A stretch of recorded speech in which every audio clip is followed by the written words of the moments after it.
Hola, ¿qué tal amigas, amigos televidentes en Extra Plus? Un gusto saludarles, darles la bienvenida a esta edición Sumando Vigores. Lo prometido es deuda, dice el dicho, y en efecto nosotros dijimos que íbamos a hacer un programa especial para poder entender un poco qué pasó o qué ha pasado y cuáles son las perspectivas de futuro en Irán tras la muerte del presidente Ibrahim Raisi este domingo en el accidente aéreo que ya hemos comentado en la edición anterior. Y además de la cual seguramente ustedes ya están bastante bien informados, ¿no? Acerca de todos los sucesos ocurridos y que culminan pues con el accidente aéreo que cobra la vida del presidente Ibrahim Raisi, el presidente de Irán, y su ministro de Relaciones Exteriores, Hossein Abdollahian, entre otras personas que viajaban en este helicóptero. En el 2021, en agosto del 2021, fue electo tomó posesión como presidente de Irán, el señor Raisi, ganó las elecciones con el 63% prácticamente de los votos, es decir, con una mayoría impresionante de votos.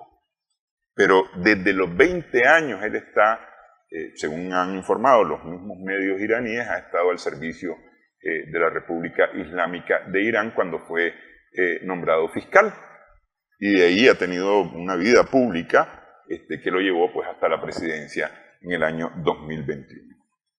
Para hablar un poco acerca de entender un poco Irán hoy, las relaciones de Irán y las perspectivas internas y de relaciones internacionales, así como de ese ajedrez que es las relaciones internacionales a nivel mundial, está con nosotros Manuel Espinosa Jarquín, del Centro Regional de Estudios Internacionales. Muchas gracias, Manuel, por estar con nosotros. Muchas gracias, Neto, por la invitación siempre. Un honor estar aquí. Un ex canciller iraní decía, el principal responsable de la muerte o del martirio, decía, del presidente Raisi es Estados Unidos por el criminal bloqueo que ha ejercido contra Irán, por cuanto el helicóptero en que viajaba era un helicóptero estadounidense, de fabricación estadounidense, que efectivamente hoy se sabe no se fabrica más, o no se utiliza más, y el bloqueo, decía él, no ha permitido comprar o conseguir todos los repuestos necesarios para el mantenimiento de estas aeronaves. Yo la primera pregunta que me hago, si ha habido ya unas buenas relaciones con Rusia, ¿por qué no se ha hecho el cambio, especialmente para hablar de la seguridad del presidente, garantizar los medios necesarios para garantizar la seguridad del presidente?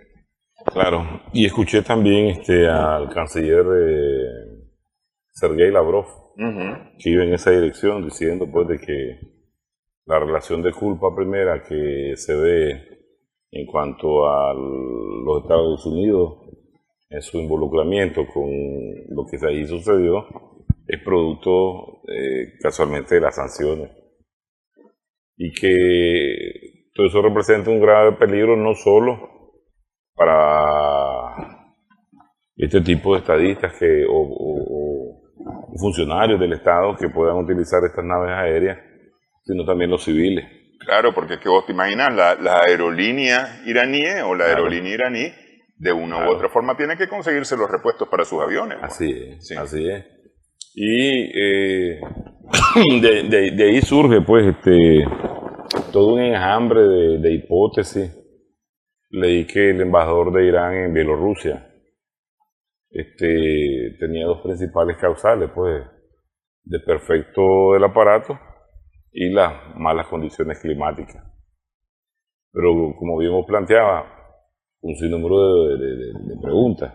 Van tres helicópteros. Sí. Van tres helicópteros. ¿Cómo es que los otros dos no se dieron cuenta que el principal helicóptero desapareció? Entonces, como este es un helicóptero fabricado en 1971, dicen.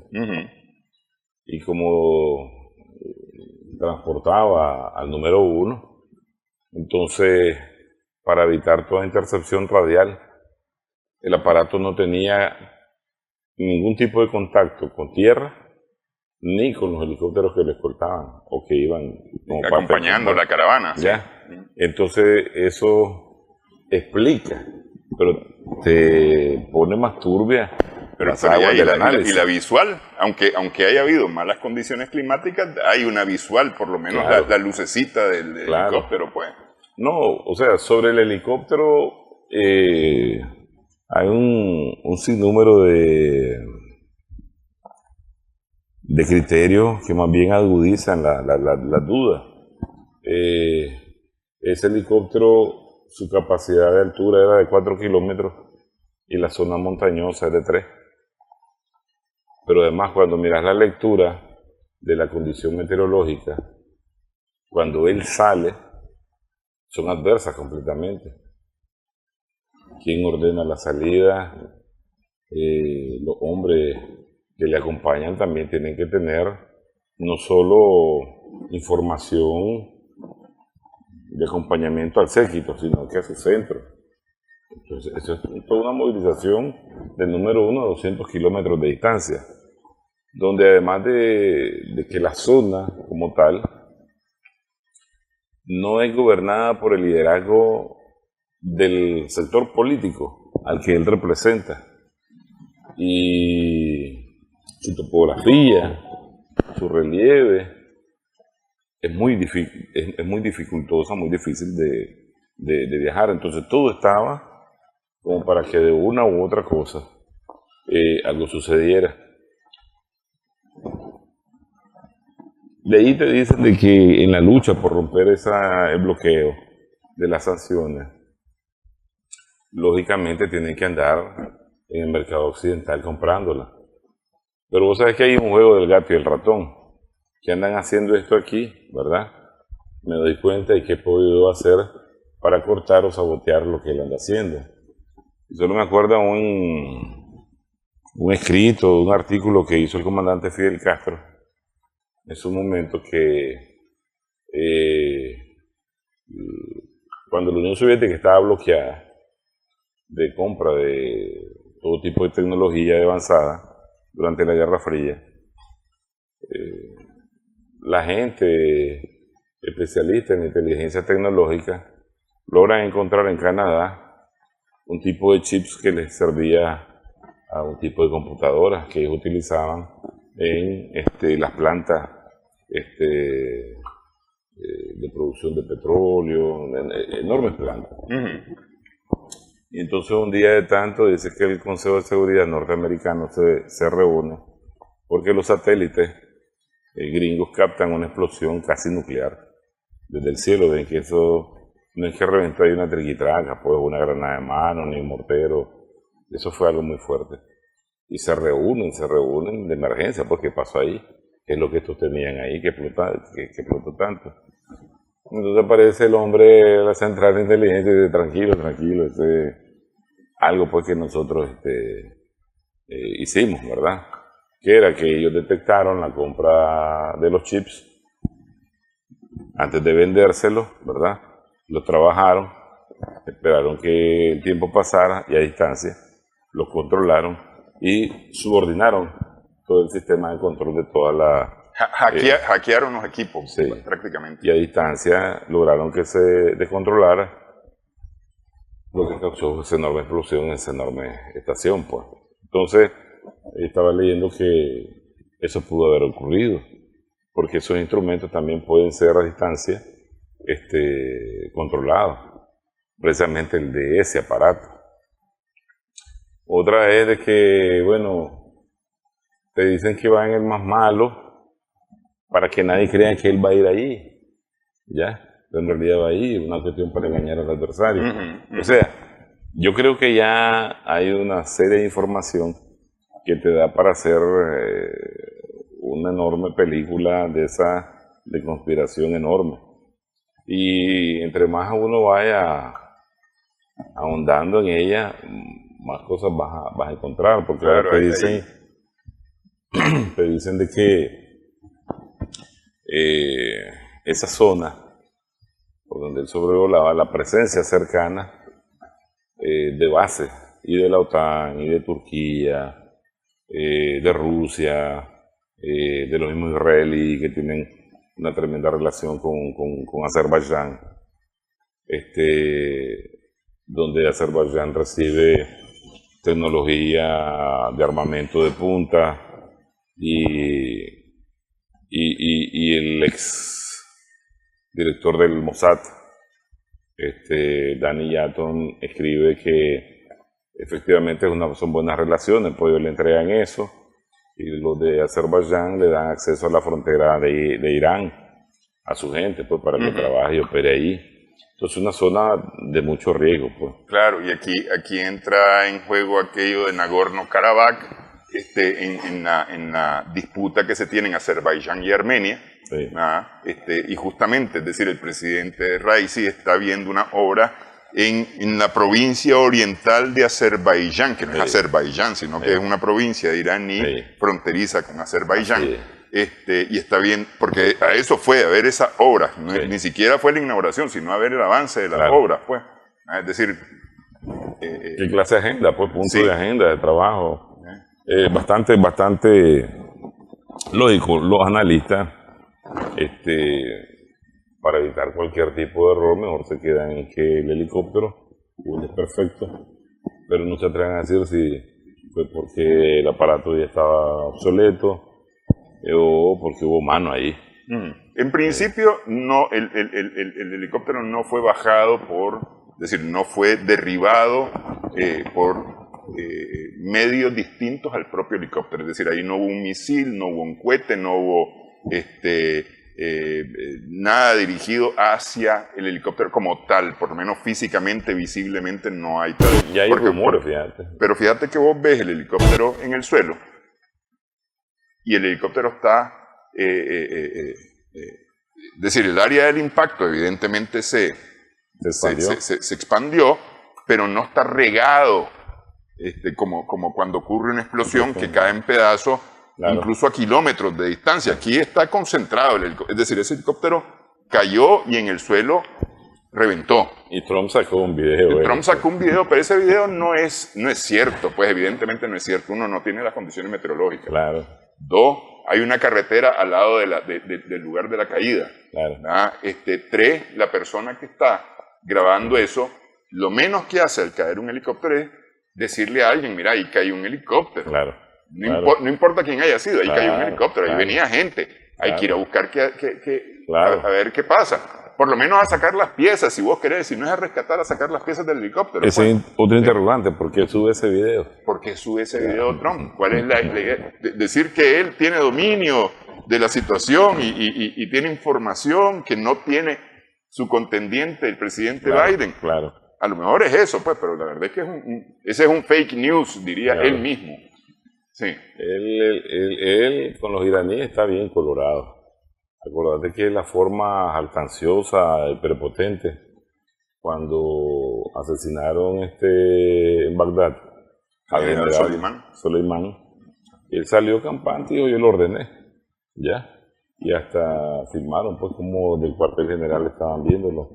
Entonces me parece a mí que es una nueva forma de venderse a los que de una u otra manera van a aprobar la victoria electoral presidencial, decir yo sigo la misma ruta fuerte de choque contra los iraníes. Una especie de llamar la atención, porque en realidad el análisis general es que ese video no corresponde. No corresponde. Ya, inclusive decía otro que lo habían sacado hace como 2 años, ya, sobre otro suceso, y que el helicóptero que está cayendo ahí no es un helicóptero norteamericano, Bell 12 creo que es, sino que es un helicóptero soviético.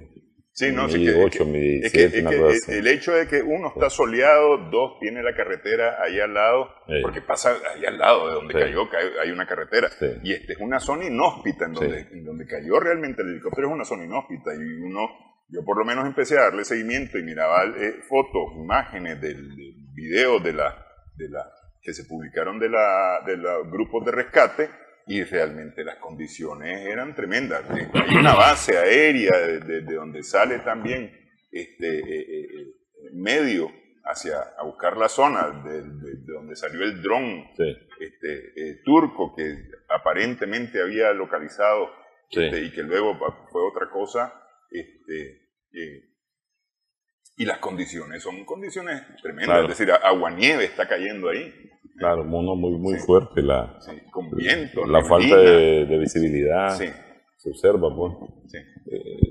También hay otra cosa ahí, ya están echándole al caldo, ¿verdad?, de esa sopa conspirativa que pudo haber sido derribado, pero además de eso que la fotografía que hacen cuando localizan el lugar del accidente se parece bastante al video que muestra Trump. Sí. Entonces otros dicen que parecía hasta un ensayo.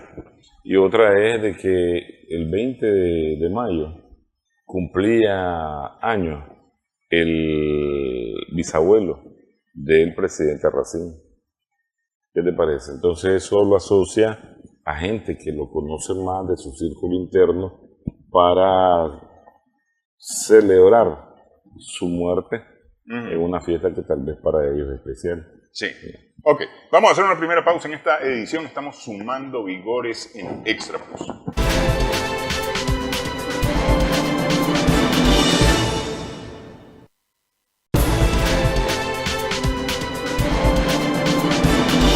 Continuamos en esta edición. Estamos sumando vigores en Extra Plus. En la parte anterior, todas las teorías conspirativas, ¿no? Ahora vamos a los hechos.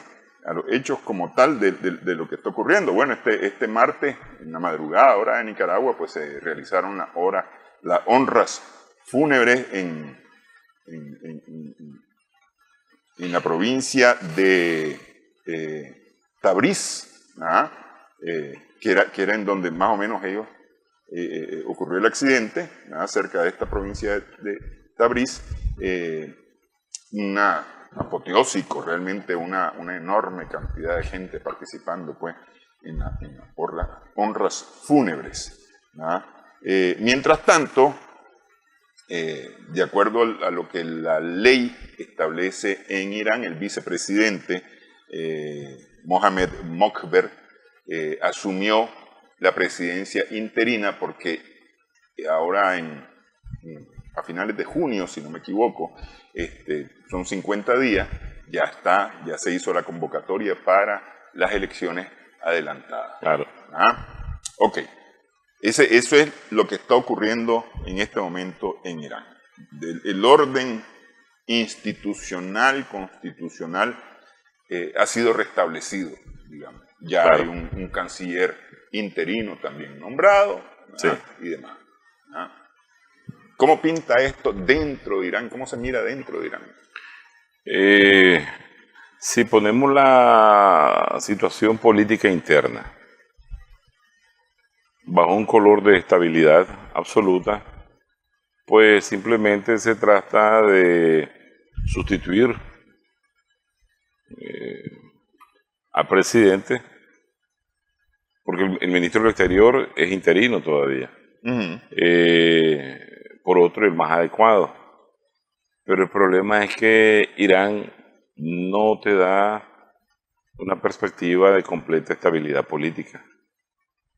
Y por una lógica de factores internos de competitividad política entre los grupos de poder y por el factor externo que no ha dejado de meter ahí, como decimos en buen nicaragüense, su cuchara, y crear situaciones de alta desestabilización, de 2 intentos de revoluciones de color fallida, ¿ya?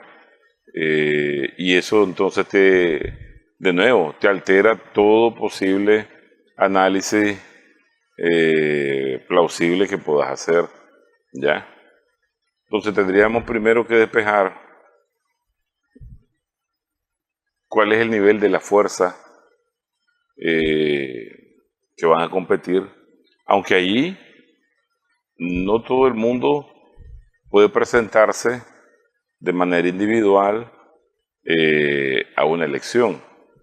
Ahí se escoge a los que van a participar en el marco de esa elección. Ese Consejo Republicano iraní, el Parlamento es muy serio y la influencia teocrática en la política limita a que se torne un tanto, como te dijera yo, incontrolable esa situación. Pero es que eso te iba a comentar, Sí. o quería señalar, que el presidente de alguna manera juega un papel meramente administrativo porque, como se dice popularmente, en Nicaragua quien lleva la voz cantante es el ayatolá. Así es. Y Así el es. ayatolá ahí está intacto, pues, Claro. Khamenei. Claro. Entonces, ahí no ha pasado mayor cosa. Este es un estado teocrático, es decir, confesionalmente religioso, Claro. y el liderazgo es religioso, no es político. Sí, lo que pasa es que acordate que allí hay dos grandes corrientes. Uno, vamos a decir, la religiosidad, y lo otro es hacia dónde tus intereses o políticos apuntan.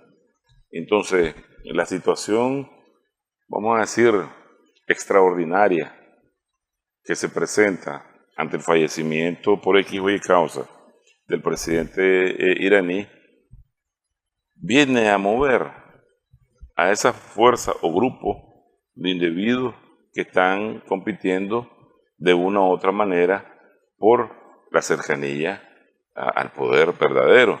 Por ejemplo, Raisín estaba cercano a convertirse, ¿verdad? En ayatolá. En ayatolá. Sí. Inclusive estaba compitiendo con el mismo hijo del ayatolá. Pero además de eso, hay dos más. ¿Querrás o no querrás? Vos sabés que en la política la alta competitividad es fuerte. Y las zancadillas, y las maniobras, y las conspiraciones en el castillo, ¿verdad? En el reino, siempre han estado permanentes, pues. La conspiración de quitar a uno por ponerse el otro es el día a día en la política interna del reino. Entonces, te genera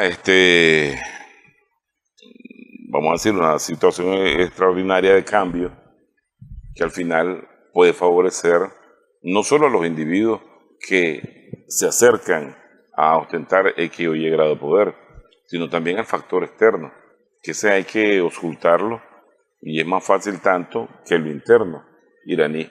Claro, porque incluso el factor externo puede empujar al factor interno, es decir, alentarlo, Claro. Moverlo de alguna manera. ¿Por qué? Porque toda una corriente analítica está tratando, aunque el gobierno iraní ha dicho estamos en las investigaciones, se ha creado una comisión especial para investigar esto. El ayatolá dijo, si encontramos que Occidente, no sé si mencionó aquí hoy el país específicamente, están involucrados con la muerte de Raisín, pues vamos a responder de una manera nunca antes vista, ¿ya? Me llama la atención porque creo que comentamos en tu programa la vez pasada lo que dijo este político ruso Zhirinovsky. Él decía, él muere en el 22, un mes después que comienza la operación militar especial rusa en Ucrania. Que en el 24 Ucrania dejaba de desaparecer, desaparecía. Y vos mirá cómo está Ucrania ahorita. Está en el fondo echando burbujitas. La avanzada rusa en toda la línea de contacto es fuerte, pues ya definiendo lo que nosotros veníamos diciendo desde hace rato. Pues. Sí. Zelensky pidiendo al grito al cielo que si el armamento no llega, que si las municiones no llegan, que no tiene hombres para defender, y que esa guerra pues prácticamente todo el mundo la mira perdida buscando negociaciones. Y decía también Zhirinovsky que en el Medio Oriente iban a suceder cosas nunca antes vistas, ¿ya?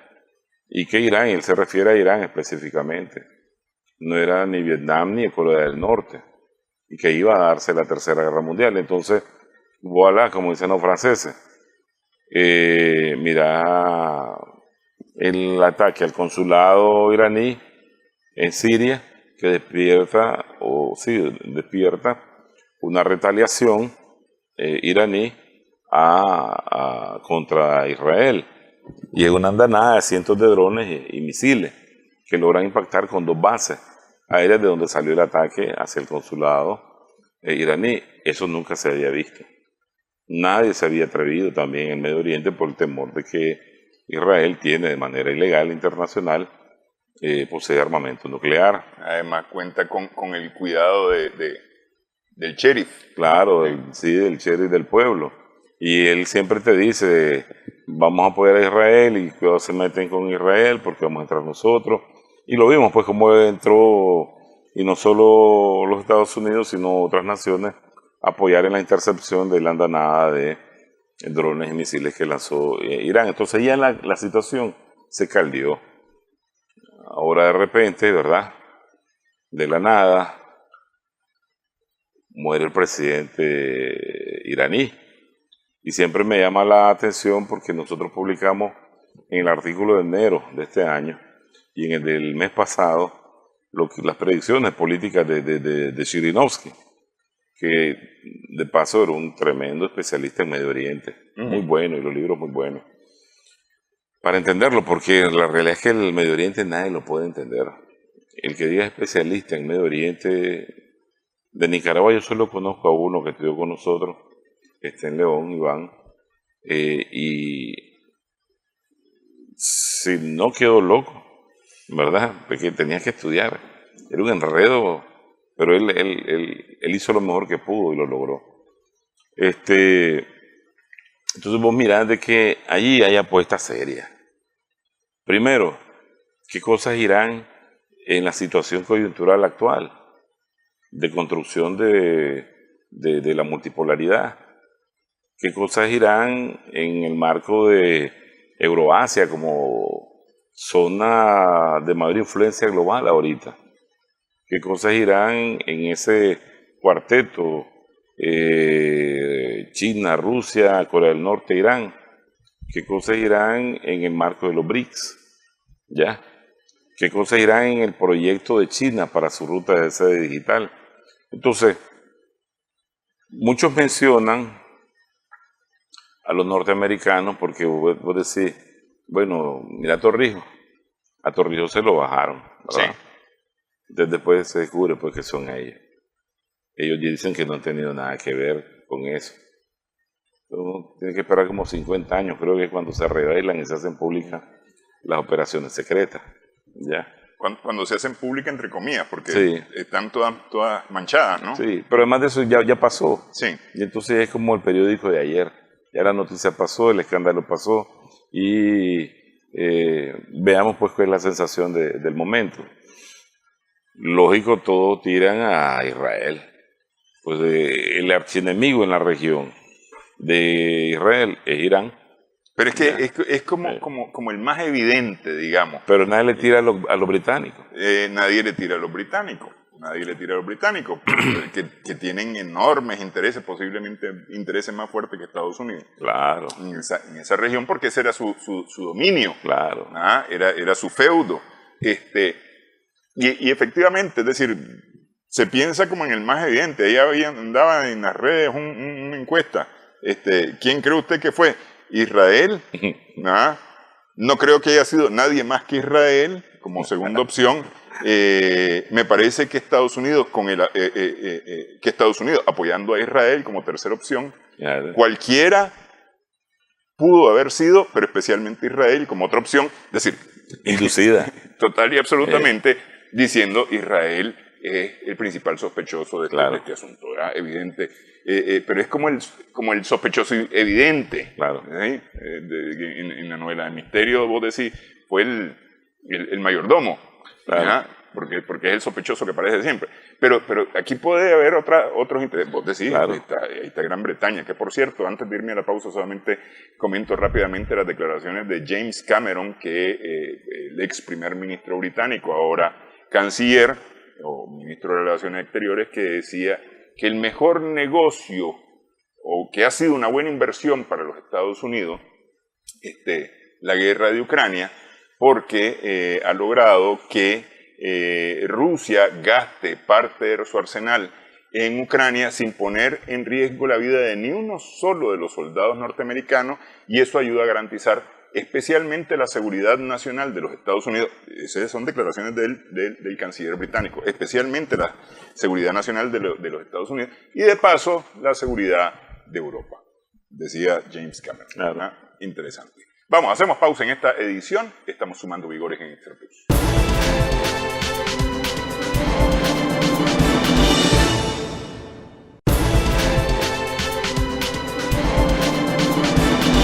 Continuamos en esta edición Sumando Vigores en Extra Plus con Manuel Espinosa Jarquín. Estamos conversando en esta edición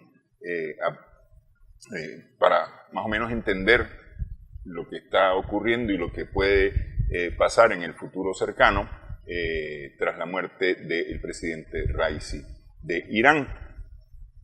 Ok, aquí hay una serie de relaciones, ¿no? Está la relación Irán-Estados Unidos, que es esa relación amor-odio. Claro. Más odio que amor, pues, pero sí, esa relación amor-odio. La relación de intereses de Gran Bretaña con esa región y particularmente pues con Irán.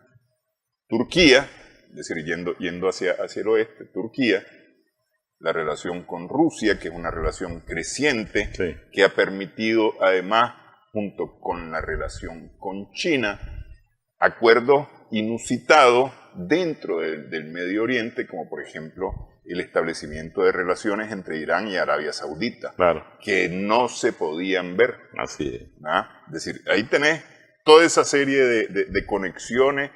¿Qué va a pasar ahora con todas estas conexiones? ¿Cómo se miran estas conexiones? Me parece que este tipo de...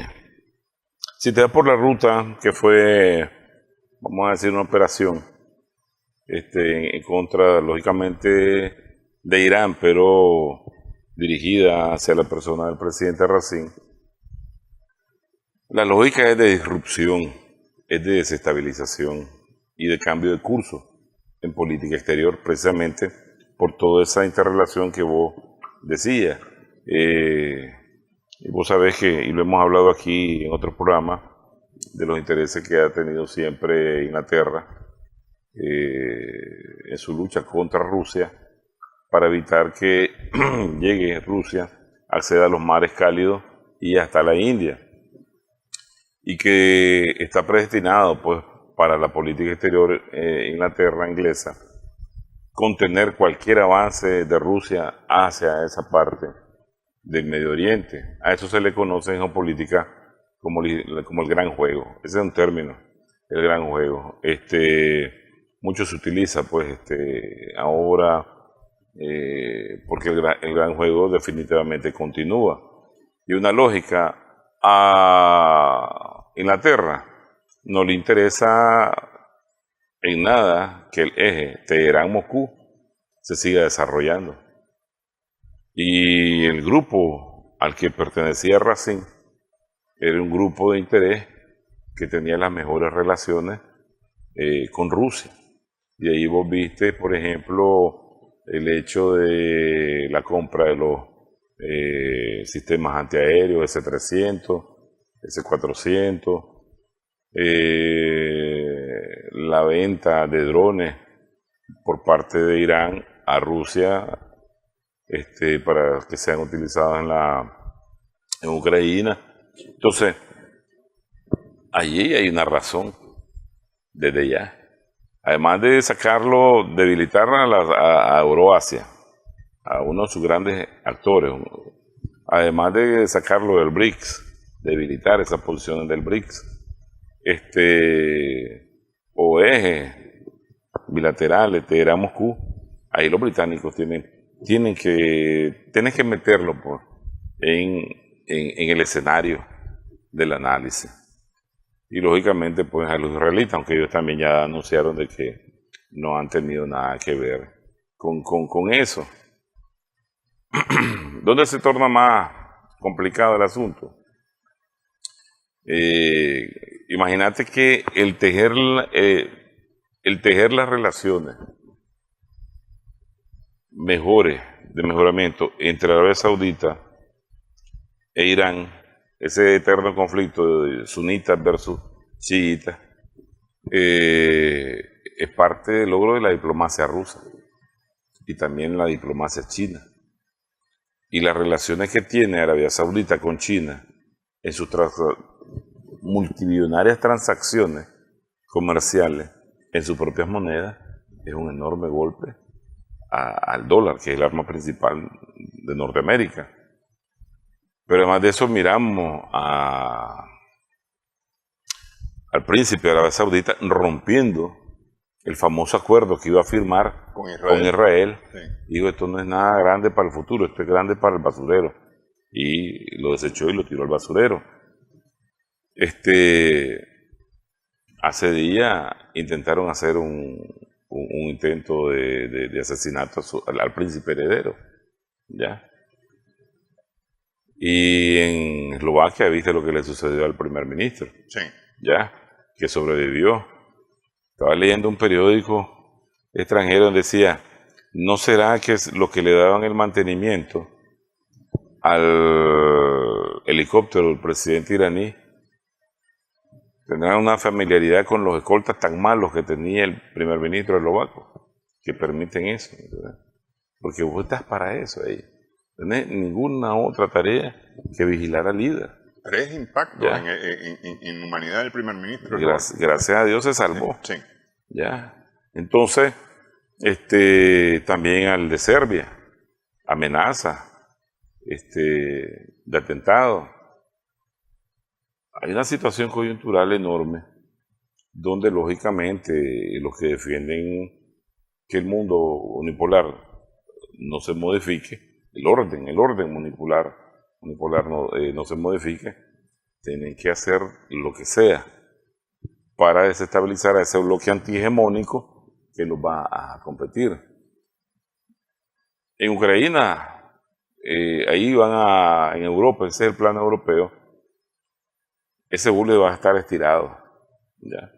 Porque yo creo que ni la misma Rusia, a pesar de que ya tiene todas las condiciones para darle varias estocadas a Zelensky, pues, al país, no lo quiere hacer, porque le está saliendo muy bien la estrategia de modificación al final del sistema de seguridad colectiva, a favor de algo más razonable, pues, no bajo el imperio de la óptica del dominio y la amenaza de la OTAN. En Medio Oriente eso apenas comienza. Ves a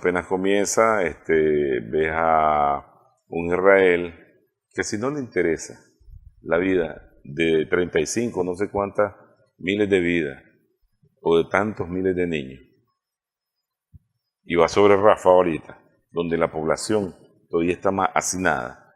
Estás hablando, creo, Creo que eran 300.000 personas las que están en Rafah, ¿no? Sí, es una barbaridad, no es sí. más, fíjate, es más, 1 punto y pico de millón de gente.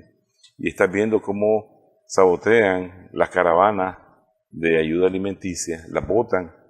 En el realismo político no cabe tener pesar a un adversario, aunque sea mandatario. Y aquí hay una gran alerta, porque todos aquellos protocolos, convenciones del derecho internacional que de una u otra manera aseguran la vida de los mandatarios, de los estadistas, parece que ya los encajonaron o los rompieron. Porque en Eslovenia, el príncipe heredero de Arabia, el hijo, ¿verdad? El príncipe heredero en Arabia Saudita, el de Serbia y el iraní, te da un vector hacia dónde van. Bueno, pero acordate de la chispa que prendió la mecha de la Primera Guerra Mundial, sí, que fue igualmente un magnicidio. Así fue, sí. Sí, con el archiduque Ferdinand. Pero yo creo que en esta etapa,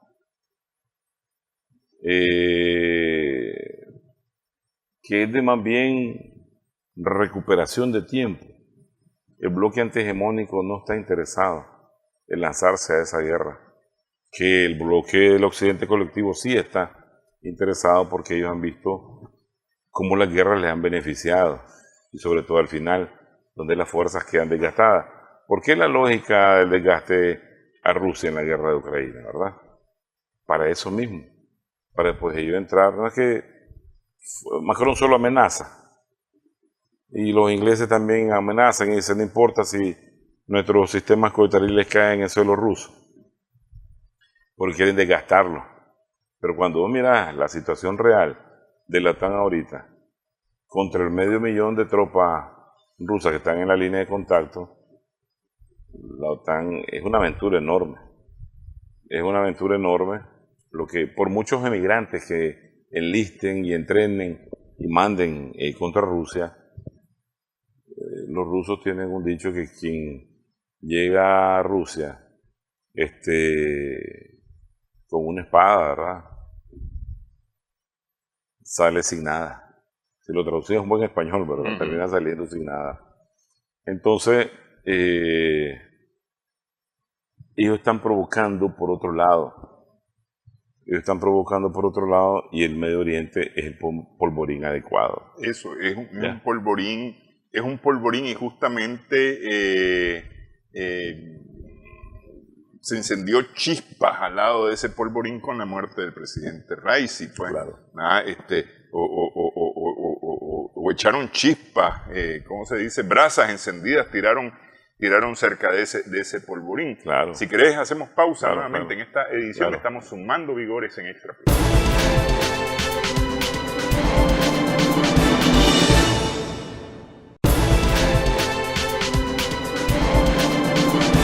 Seguimos en esta edición sumando vigores en Extra Plus. Decíamos en parte anterior que hay como un sospechoso evidente, que dice, yo no fui, pero tiene cara de culpable. Sí. Tiene... Y está en la vela llorando. Sí, pero además tiene cara de culpable. Sí. Que eso es lo peor del caso. Claro. Sin embargo, pues como decimos, hay varios intereses. Hablamos de los intereses de Occidente y los intereses de Oriente, es decir, China, Rusia, digamos, incluso Turquía. Claro. Pero fíjate que ahí, sobre los turcos es lo que menos se ha abordado. Tal vez será porque Erdogan es tremendo bandido. Sí, no, él ha jugado el juego de él ha sido un juego muy inteligente porque ha estado con Dios, con el diablo y con él mismo principalmente. Así es. Sí. El problema ahí pues, es que ese análisis situacional estratégico tiene muchos asideros y de los que te puedes agarrar, pues, por ejemplo, la lógica de la construcción del gran Israel. O sea, Israel no se va a parar ni en Gaza, ni en Cisjordania, ni en Rafa. Esa es la primera etapa de algo mucho más grande. O sea, a todo el mundo desconcertó porque el primer ministro de Netanyahu en la sesión de las Naciones Unidas el año pasado te saca un mapa del Medio Oriente donde él te habla del gran Israel, pero los estados actuales no tienen fronteras, ¿ya? Y no es porque la diplomacia israelí sea miope o torpe. Hay un gran mensaje, ¿ya? El control sobre la ruta marítima del Mar Rojo, por donde pasa todo ese volumen comercial hacia el Mediterráneo, hacia Europa, es imperante. Y la disrupción de la ruta de seda también es imperante, porque Israel puede convertirse en el mayor exportador al controlar esa zona geopolítica, que superaría a los norteamericanos, lógicamente, con la protección de todas las flotas posibles, ¿verdad?, que ahí patrullan, del comercio de petróleo y gas, que es lo que más interesa.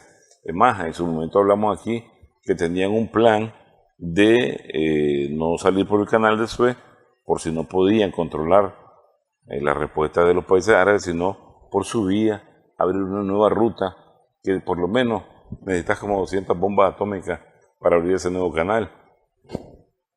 Ya es otro pensamiento de realismo político que va más allá ¿verdad? Porque está bien, pues supongamos Turquía tiene X o Y problema con Irán, pero no tiene los intereses que tienen ahí y los anglosajones, o sea, Inglaterra, Estados Unidos y la misma Israel. Entonces, tienen que debilitar, si ahí va a haber una guerra a mayor escala, como la que supone o suponía Zhirinovsky, tenés que comenzar con el que mayor adversa a Israel, que es Irán, ¿ya? Entonces, a todas luces, y como te dijera yo, vamos a tener bastante tiempo para que a cada uno de los autores que nosotros estamos viendo lo razonemos por una situación de intereses a cada uno de ellos. Sí, intereses, porque al final de cuentas yo creo, parece a mí, pues que intereses son intereses, pues no importa de qué lado del planeta estás, pues, o en qué lado del planeta estás, es decir, dinero es dinero. Claro. Los recursos energéticos son recursos energéticos y se negocian muy bien en cualquier lugar del mundo. Claro. No importa si tenés una bandera con estrellas o la tenés con rayas, no importa, es decir, al final de cuentas negociar. Claro.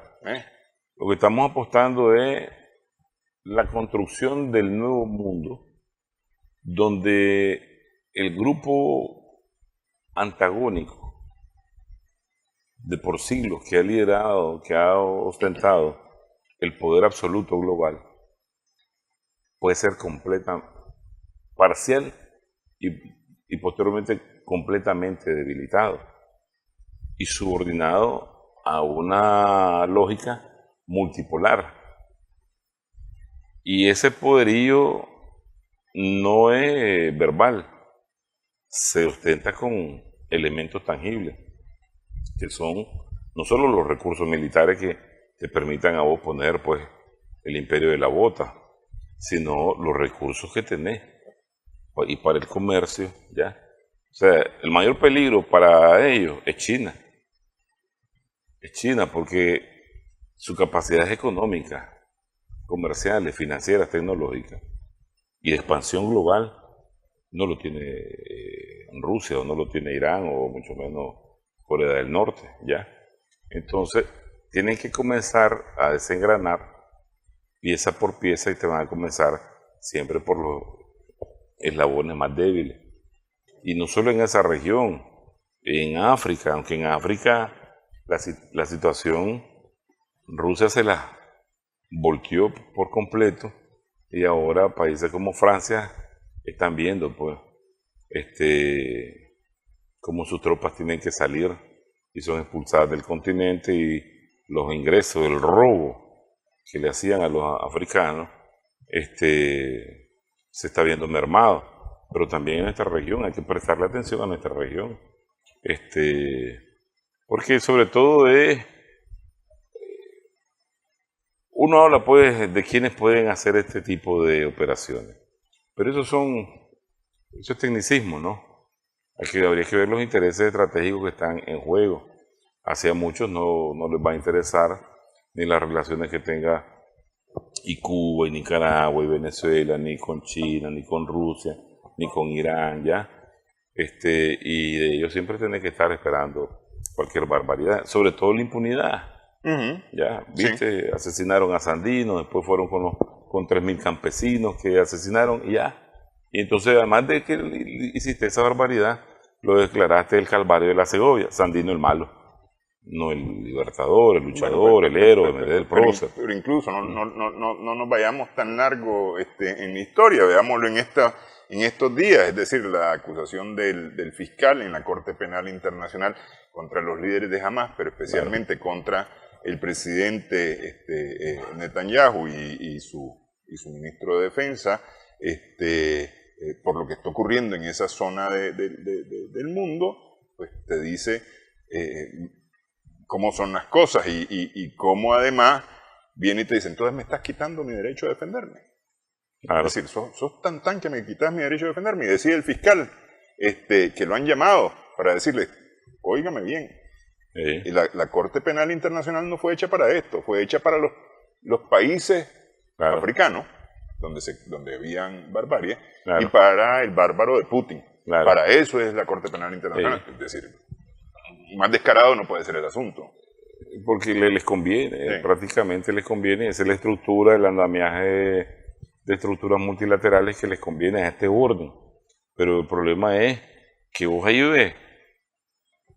Es posible que lo que están haciendo contra Netanyahu y el ministro de Defensa les sirva a ellos para tirárselo a Putin, ¿ya? Y ponerlo a él como rebelde, pero ni Israel ni los Estados Unidos reconocen a la Corte. Sí. No son firmantes de ese acuerdo de Roma, ¿ya?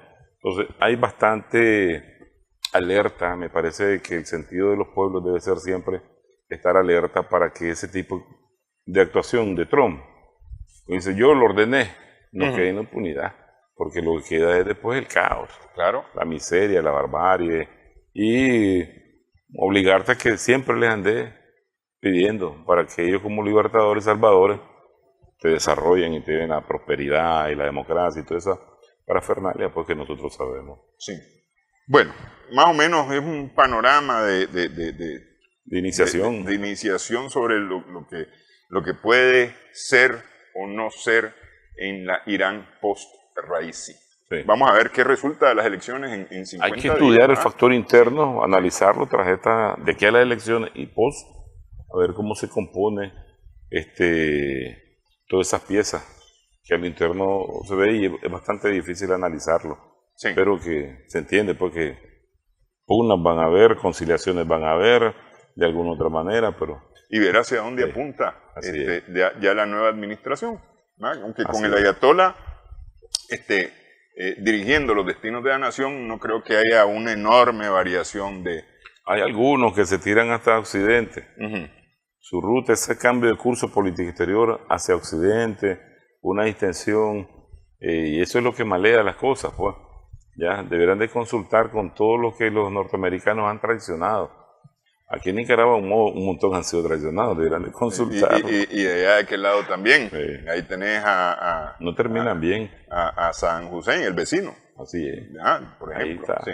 Ok, muchas gracias, Manuel. A la orden, Néstor. Muchas gracias a vos. Gracias también a nuestras amigas, amigos televidentes por su sintonía en esta edición Sumando Vigores en Extra Plus.